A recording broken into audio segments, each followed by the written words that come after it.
Hello everyone, welcoming again all of you to yet another session on our value investing series.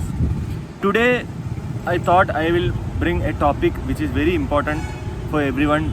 Many of my subscribers, my friends, my relatives, everybody has been asking that which mutual fund should you be investing in.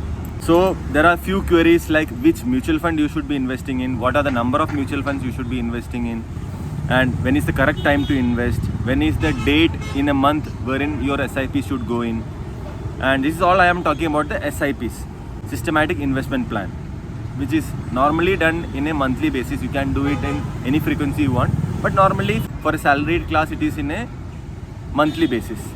And what are the types of mutual funds you should be selecting, direct, regular or growth funds, then this type of mutual fund, then what are the number of mutual funds, means how much SIPs, quantity of mutual funds you should have every month on an SIP basis, then how long you should stay invested, and when is the correct time to exit that SIP, and should you ever be discontinuing a current SIP and should be moving on to the other SIP, what is the strategy for that, and if there is a market correction or there is a market uptrend, then should you be selling or buying in lump sum. These are all the questions which the normal investors are having.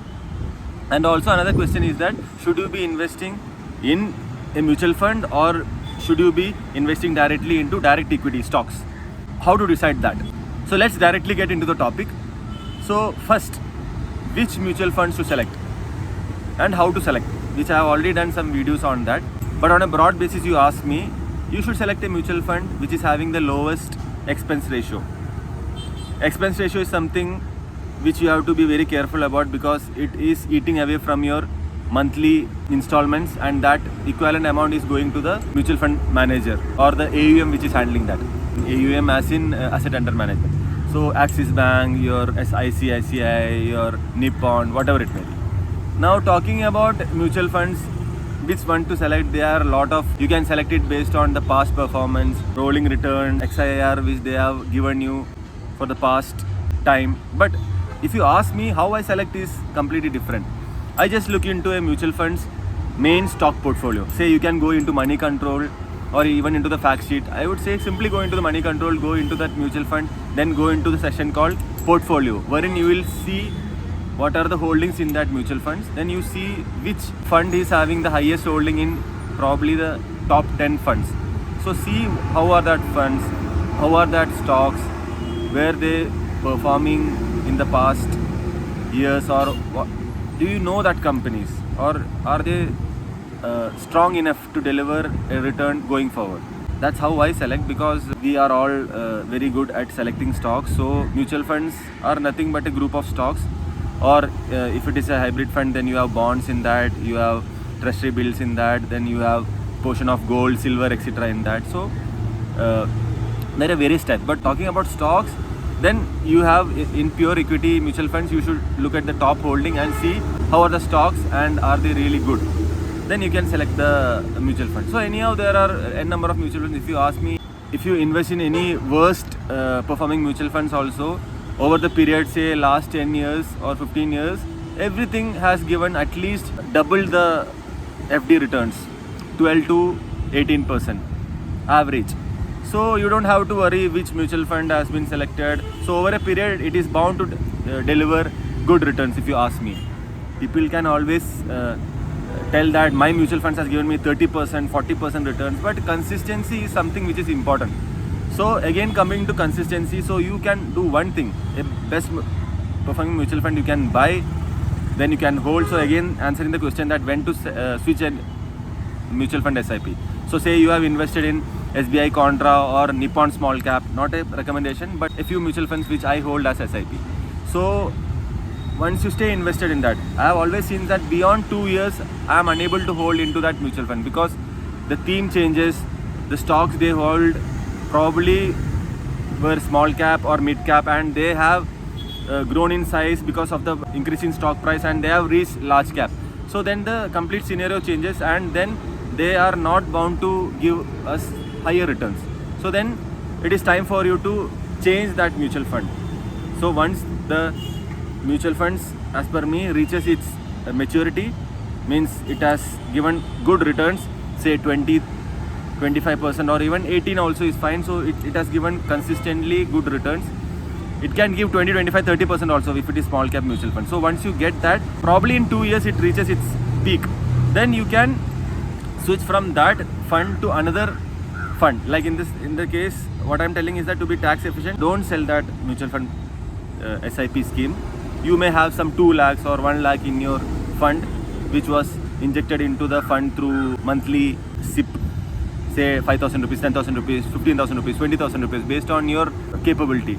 I would say 15% at least of your salary should go into that, or your income should go into that mutual fund. Rest 15 to 25% should be through direct investing. Once that amount goes there and it multiplies and it gives good compounded return, then probably in 2 to 3 years every mutual fund's AUM grows in bigger size.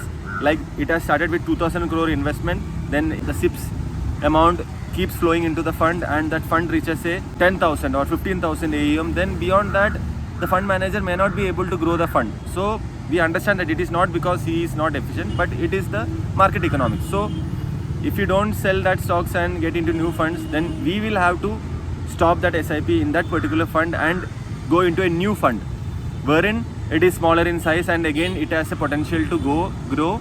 It has a potential to grow bigger. So that's the time where you have to switch from one SIP to another SIP. Some SIPs may not be switched because the fund manager itself is able to do a value investing type of thing and is able to deliver higher returns. Now talking about how long you should be in SIP, I would say till you have a income stream, active income stream, then you should have an SIP. Active income in the sense business, active business, salary, etc.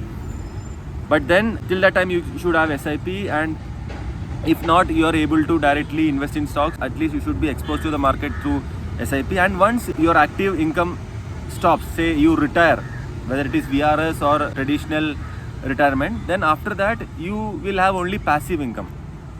As I used to tell in the cash flow game, that your passive income, whatever you get from your assets, cash flow from your assets without you working, like your rental income, like your dividends, then from SLB, stock lending and borrowing, once you lend the stocks you get income. So all this income becomes your passive income. So once your passive income is more than rental property, house rent, etc. So all these things you get as rent based on the assets you have generated over your working period. And once that income, which is called the passive income, is more than your expenses, you are out of this rat race to the fast track. So once your passive income is strongly built and it is exceeding your expenses, it is good for you, you are very strong financially, I would say, then that passive income you need not then reinvest in SIPs, because you have a lot of time, you can invest directly into stocks, roll your returns. Then many times what strategy I do is that many times I don't find good stocks at times, so SIPs are already in place. 20-30% of your income goes to SIPs, monthly SIPs. Then after 3-4 years you get a good opportunity, and by that time your SIP also has compounded in your portfolio. Then you can sell that mutual fund, reinvest the complete money into a good stock and in an undervalued stock.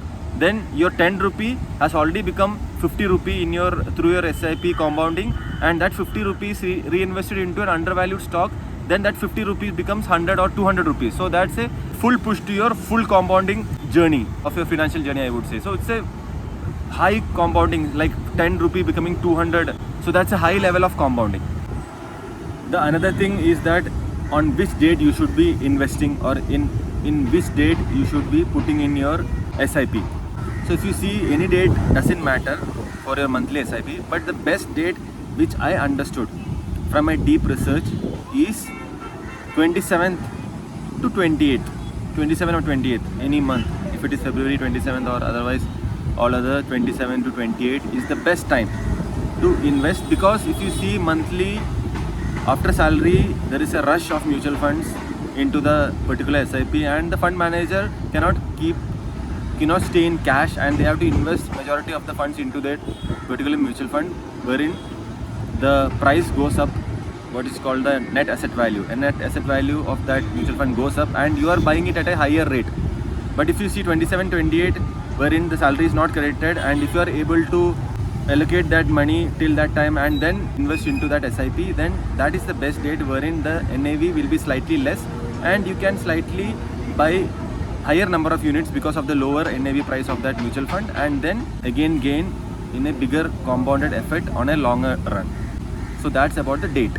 Now talking about type, like whether it should be growth fund or dividend reinvestment type or dividend repayment type. So if you ask me, the type of mutual fund should be growth type, in the sense whatever dividends or earnings the mutual fund is getting out of that fund portfolio is reinvested back into the fund, so that you have a multiplication effect on your compounding effect of your mutual fund. So there are mutual funds wherein you get, if the dividends of that stock is given, then it is given to the investor. But I would say you should go with investments wherein it is reinvested, so it's growth type. Then another thing is that regular type or direct type. Regular type is having a agent. So you are investing through ICICI Direct app or other things. So if you are investing through Zerodha app, Coin and all, it is direct fund. So you don't have to pay any extra commission. In the sense, you will not know that you are paying a commission. But while you are investing through SIP, say you are having an NAV. So particular NAV, in that the value is already inbuilt for the brokerage which is to be paid to the agent, the mutual fund agency.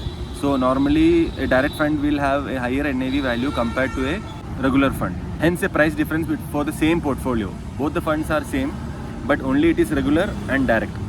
So you need to select direct in that without any brokerage, because the brokerage is very minimal. So the price difference over a period, like if you are invested for 15 years, that will make a big difference in lakhs.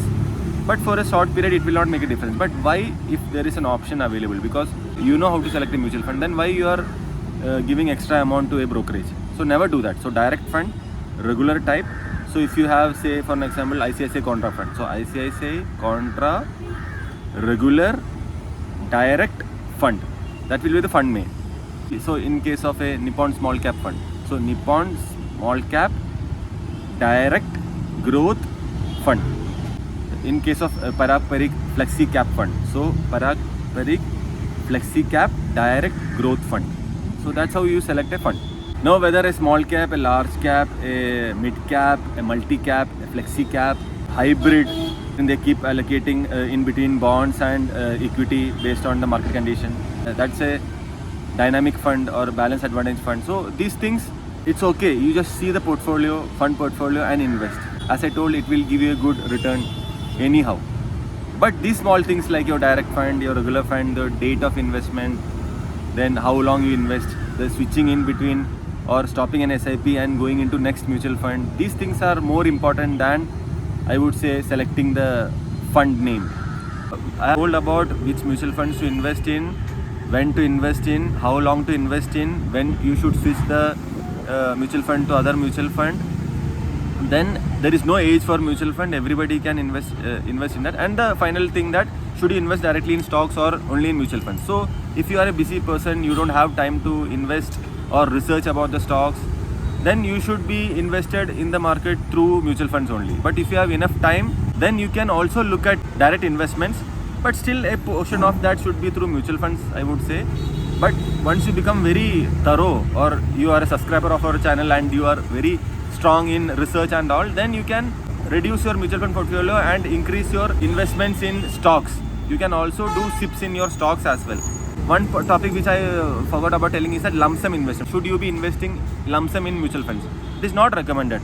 It should be gradually through small SIPs monthly, and you should also increase your SIP year on year, say based on your increment or your business revenue increase. If 10% is your incremental revenue increase, or your promotion or your increment on a yearly basis, 10% should go into your SIP portfolio also, wherein 10,000 should become 11,000 next year. So that's how also you give a push to the compounding effect of the mutual fund SIPs which you are doing. And direct investment anyways is recommended, but when you should invest, that you have to take a call based on where the stock price is. And always the mutual fund portfolio you can sell and reinvest in the stocks.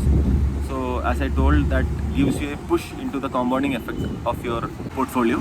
If you want any further assistance on this selection of mutual fund portfolio, any other things, there are a lot of apps available like Money Control. Value Research is a very good app wherein you can have a good research of your own based on the tools available on that website. And now you have got Value Research app also on the iPhone also. Earlier it used to be only in Android, so you can utilize that app and understand what is the ratios, return ratios, expense ratio, everything. Then you can take a call on that. If you want any further assistance on this and you would like me to do any other video related to mutual funds, I am happy to do that. Please feel free to comment in the comment box for any related video you guys want me to do. See you in next video. Till then, happy investing.